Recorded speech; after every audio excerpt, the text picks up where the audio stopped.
Today we have with us our very own Swati Saxena, who is currently a volunteer with the Goa School. And she's here today to talk about systems thinking. Hi, Paloma. Good morning. I have been working in the social development space for the last 10 years, largely in youth development domain. And I've also worked a little bit in access to finance theme with women, mainly with women in Rajasthan and Madhya Pradesh. Prior to this, I studied finance and worked in Deloitte for about 5 years, and then it was a good learning experience, but I also realized that that's not what I want to do for the rest of my life. And so I started with volunteering to figure out how to work with nonprofits, how to do something that maybe will give me more like a higher sense of meaning. And so I transitioned to the social sector in 2015, 16, and have been here since then. Systems thinking, I got introduced to the subject in 2018, I think, in a training program. And I just got curious to know more and have been practicing it a little bit since then. But in the last 1 year, I also started doing it more professionally. I worked on a few consulting projects specifically to apply systems thinking for social change. Yeah. Okay. So the term systems thinking, like it sounds simple, but also complex at the same time. So could you like break this down for us and tell us what is systems thinking? Sure, sure. So I will talk about two things at this point. One, which is the common approach of looking at things, Okay. which is so for the longest time, and even now, let's say in our education system, we believe that the best way to learn about something is to take it apart and find out what it is made of, right? So we Yeah. divide things, we categorize them, we break them down. For example, if you have to study how a machine works, let's say a phone, we would typically try to understand different parts of it separately, how the screen works, how the battery operates, how the softwares function, and so on, right? This approach has its advantages, no doubt about that, and it has been quite successful in fields like chemistry, physics, biology, where it's relatively easier to break down the parts and study them separately. But like most things, when they become successful, we tend to overuse it, right? Which is what happened with this approach. We got so used to studying separate fields in isolation that we are now realizing that it's not working everywhere. For example, psychologists will study psychology, geologists will study geography, historians will study history, but and the idea of becoming a specialist or a super specialist also picked up with this kind of approach, right? And now a lot of us who are really good at what we do sometimes do not understand anything else, which the world is slowly realizing can be a problem because how we are evolving is more complex than that. And while we do need specialists, we also need people that who understand a little bit of everything and are able to draw interconnections between these fields. Also, one drawback of this common approach is that the impression general public is given is that you need years of study to work or understand anything, which itself is so intimidating Yeah. that a lot of times people just give up, in the beginning of it.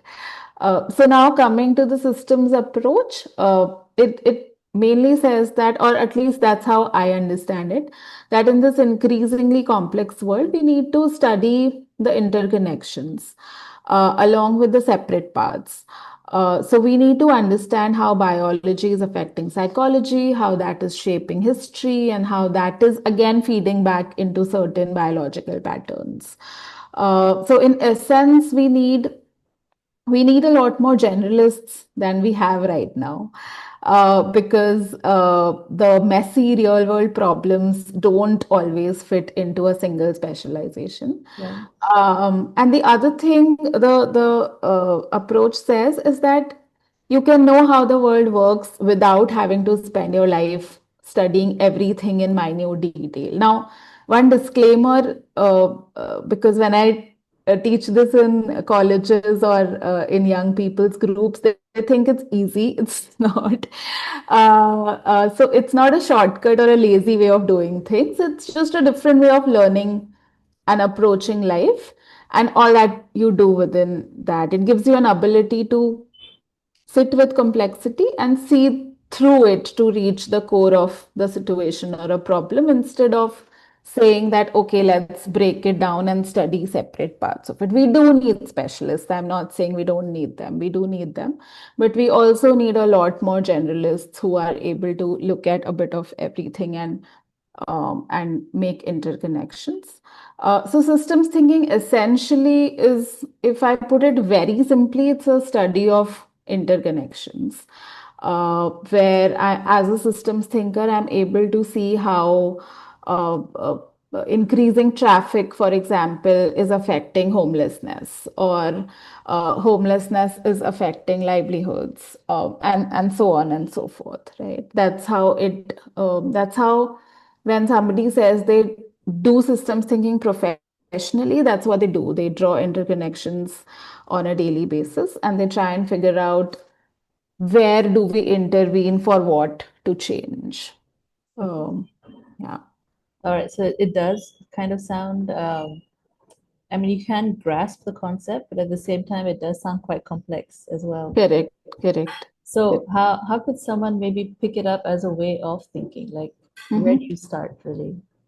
Um, So you start by one having a really curious mind to to say I want to understand a lot of things and I want to dabble with multiple fields of study or fields of work, which happened uh, to me by chance, and then I came across systems thinking. Right. And a lot of people I've met in the field are like that. Like they have studied something else and they got to work in something else. And now, because they have a lot of lateral experiences, they are able to uh, zoom in and zoom out very easily and look at a huge range of things. But like, if you want me to pinpoint where to start, if you like deliberately want to pick up systems thinking, there are two very common and simple resources. One is a book called Thinking in Systems. It's written by this woman called Donella Meadows. She is, I would call her the goddess of systems thinking. She wrote it in the 60s, I think, when Oh, nobody was talking about systems thinking. And it's what is still talked about, and people are still learning from it at a global scale. So that is one. And the other is a paper called An Introduction to Systems Thinking, which is a longish, I think, 100-page paper by two men whose last name is Kaufman. I don't remember their first names, but it's known as Kaufman's paper on systems okay. thinking. Yeah. But just to give a little more detail on what we are calling a system, it is used like how we generally use the word system, like how we use it in our everyday lives. For example, our digestive system, respiratory system, then there is education system, political system. There's also physical computer systems, vacuum cleaning systems, right? So anything, if you want to find out whether something is a system or not, there's a good test of doing that, where the definition is it says that a system is anything which is a collection of parts, and that parts have to interact with each other to emerge into an outcome. So, for example, computer system whose job, let's say it is to store information. So the parts are keyboard, memory, processing unit, etc., etc. Now, if I am using it and accessing internet, I also become a part of the larger system. Internet also becomes a part of it. So now this interaction is leading to probably a different outcome, which is to connect me to the world. Right? But anywhere where you have different parts that are interacting with each other and leading to an outcome is a system.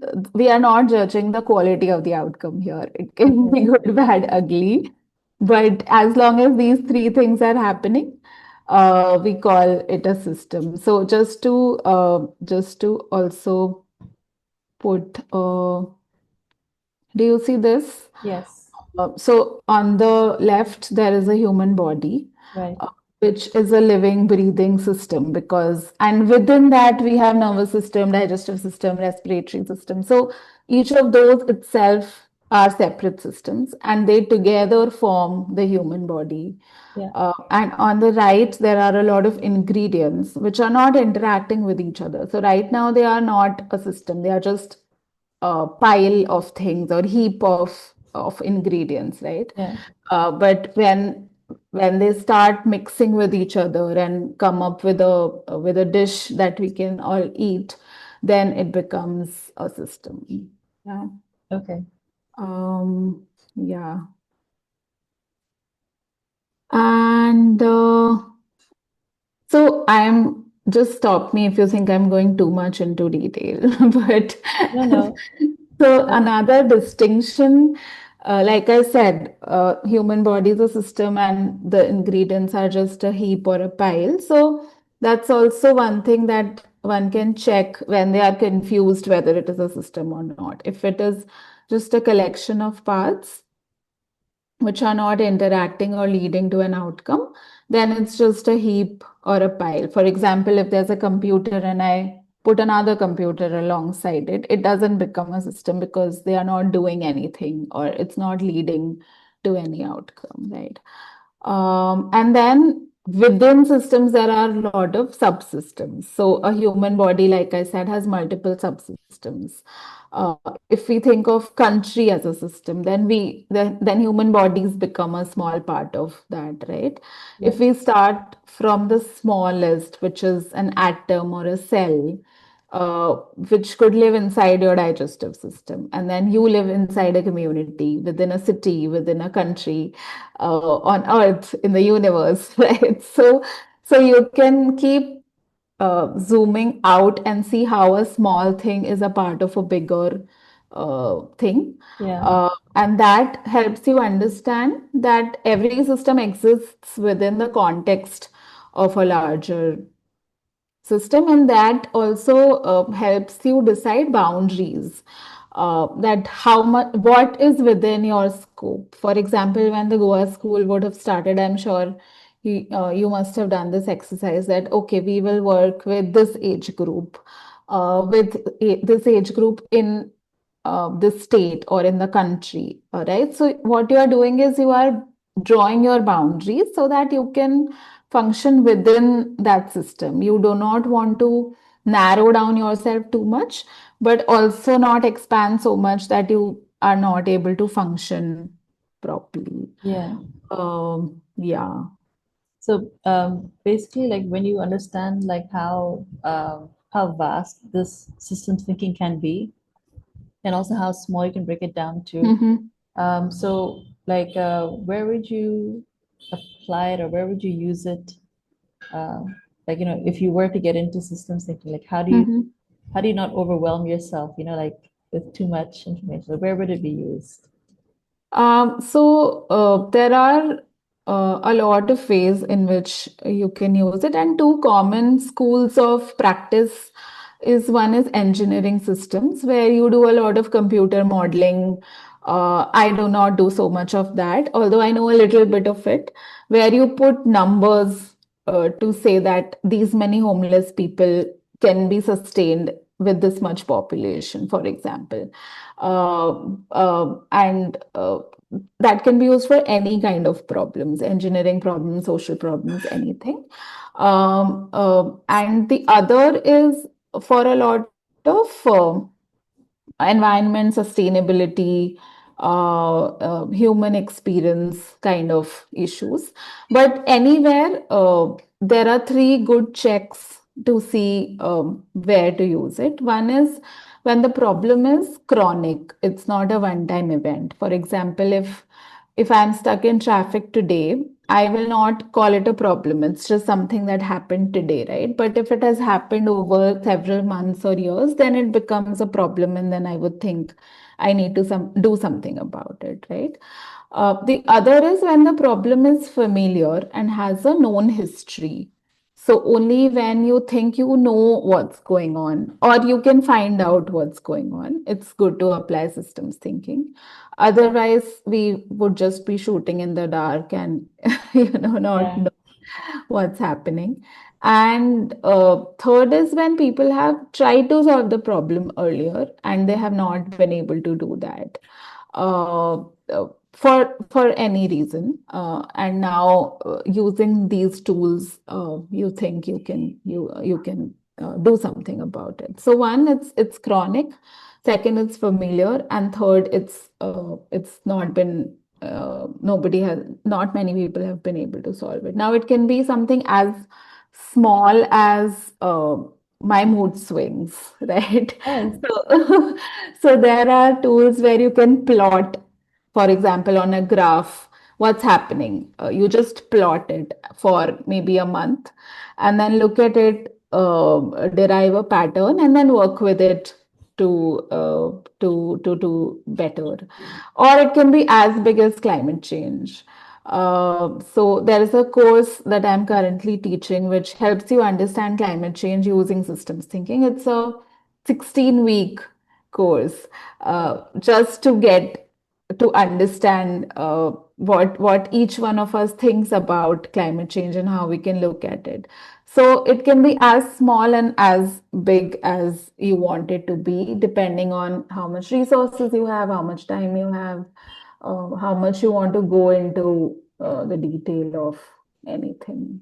Yeah. okay. So this is something that you could actually use for yourself. Like if you find that, Mhm. like you said, like you're having mood swings, you'd plot it down for yourself and then kind of delve into it to see when does it happen or what's triggering it. Right, right. Okay. A lot of therapists use one of the tools that is used in systems thinking, which is usual graphs. Like we call it behavior over time graphs. So basically, you plot a behavior over time, like it says, Yeah. and that time frame can be anything. It can be a day, to it can be the ice age, or the entire time since humans have evolved into who we are. So it can be used for anything. And when I was talking about boundaries, I would like to add one thing in that: how you decide boundaries is basis three things. One is temporal. So you decide the time boundary. If I'm only tracking my mood swings, it would probably be a month. But if I'm studying the political behavior of our leaders in the country, it could be the last 50 or 70 years, right? So Mhm. one is you decide the time frame. Second is you decide the geography. I could say I would only track mood swings when I'm at home, not when I'm out.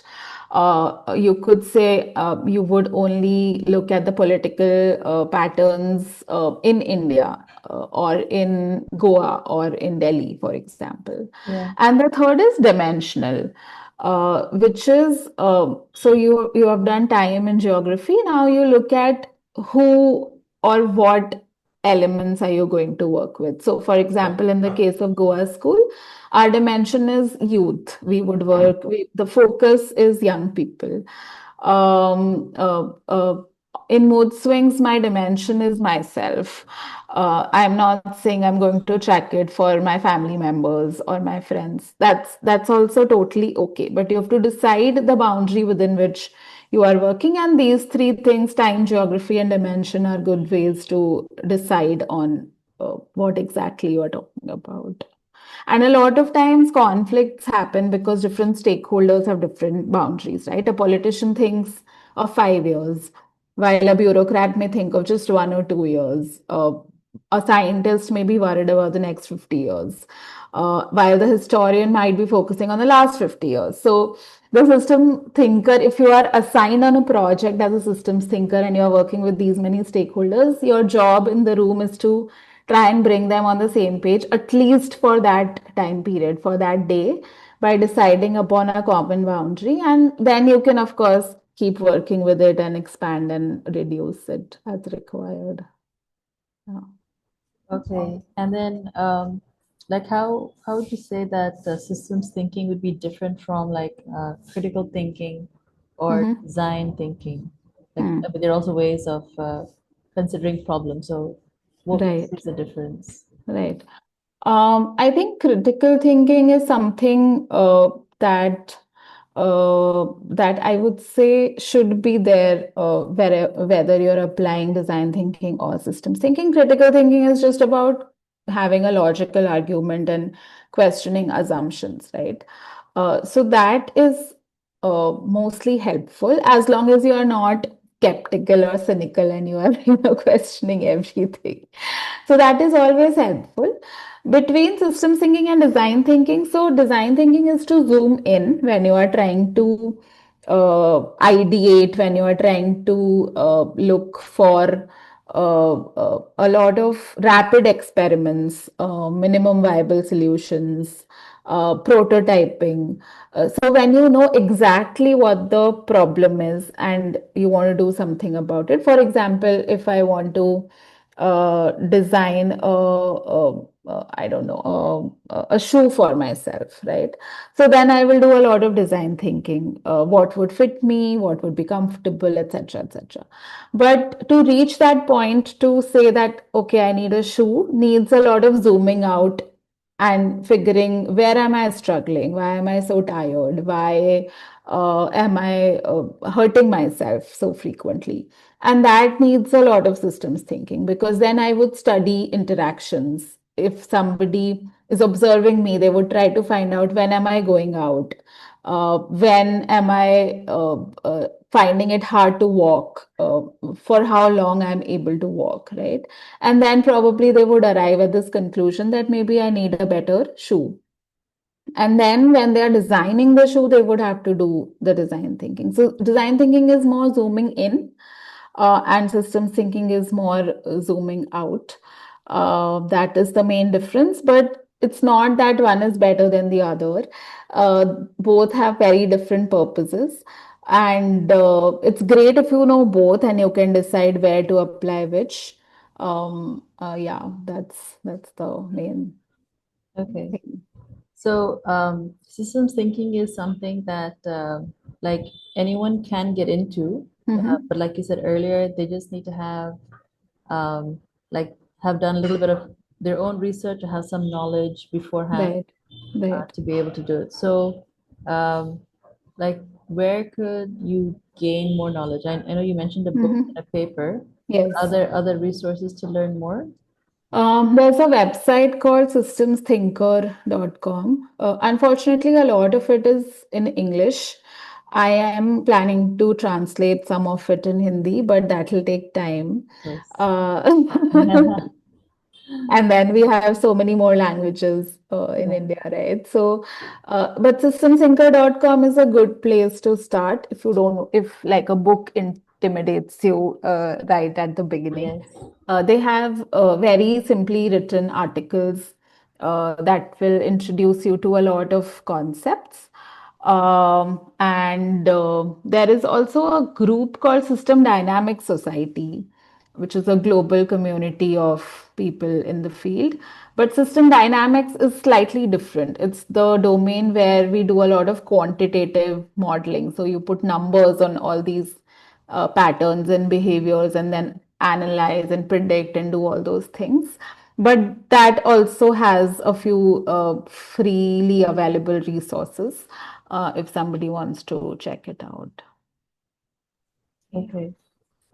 So, like, since you have worked at the Goa School a little bit, if you have, let's say, a fellow who Mhm. wants to start applying systems thinking, um, maybe what way would they start? Like, do they have to have like a Mhm.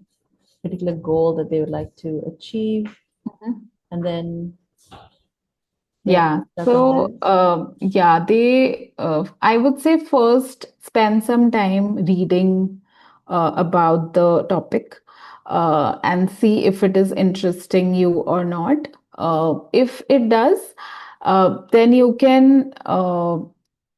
can start by drawing interconnections in your own life. For example, uh, I can make an interconnection saying I'm working a lot and hence I'm tired. And hence I am not able to be as productive as I want. And because I'm not as productive, I'm spending more time at work because now I'm taking more time to do what I could do in lesser time earlier. So now this is a loop, right? So I would say start by observing such loops.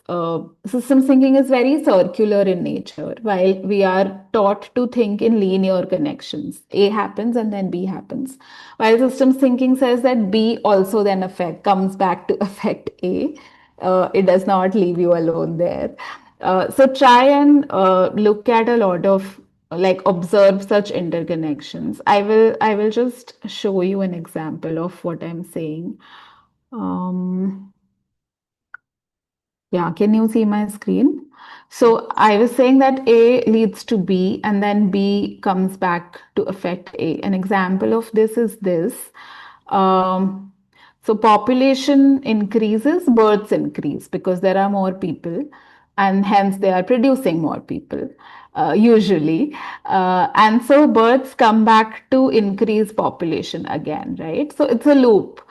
And then the other, so there are, if you would allow me to go into some technicalities, there are two kind of feedback loops in the world. Only two kinds of feedback loops. One is reinforcing. So this is a reinforcing feedback loop because population increases, births increase, that further increases population. It's only increasing or reducing. Births reduce, populations reduce, right? It's only moving in the same direction. Right. That's why we call it a reinforcing loop. The other one is called a balancing loop. So population increases, deaths also increase because there are more people, more number of people dying, and that reduces the population, right? So population increases, deaths increase, but deaths increase, population goes down. So it's a balancing loop. There is some check in between, which is not letting the population go up constantly. So this is called a balancing loop. There are only these two kinds of loops in the world. So I would, if the fellows are interested, they can start by just drawing these simple cause and effect relationships and see what is happening. Where are they seeing constant growth or constant decline, and where they are seeing some check in between, which is balancing the growth or the decline, right? So this is a good point to start.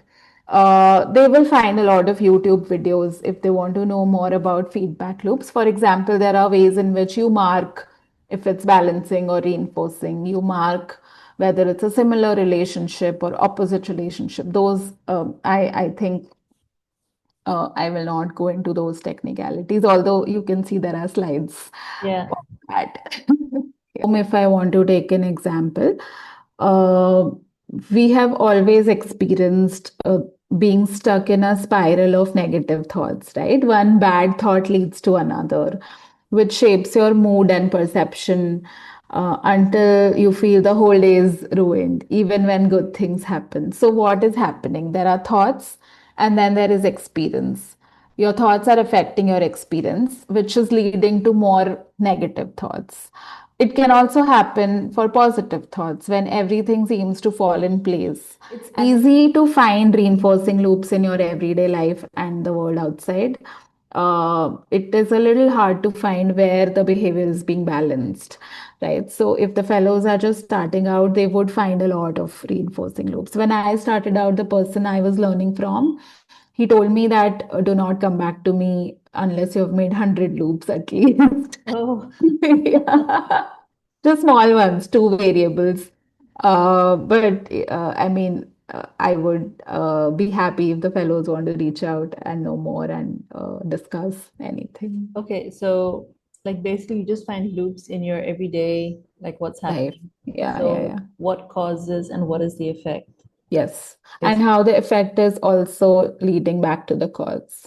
yeah, So to complete the circle, because we anyway think linear, that is not hard.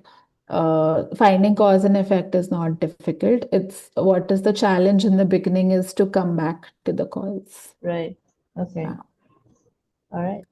So that's a very interesting way of thinking or just like realizing how things are all connected and Hmm. kind of interconnected, really, and Right. how maybe making a change in one can affect in a positive way the change somewhere else.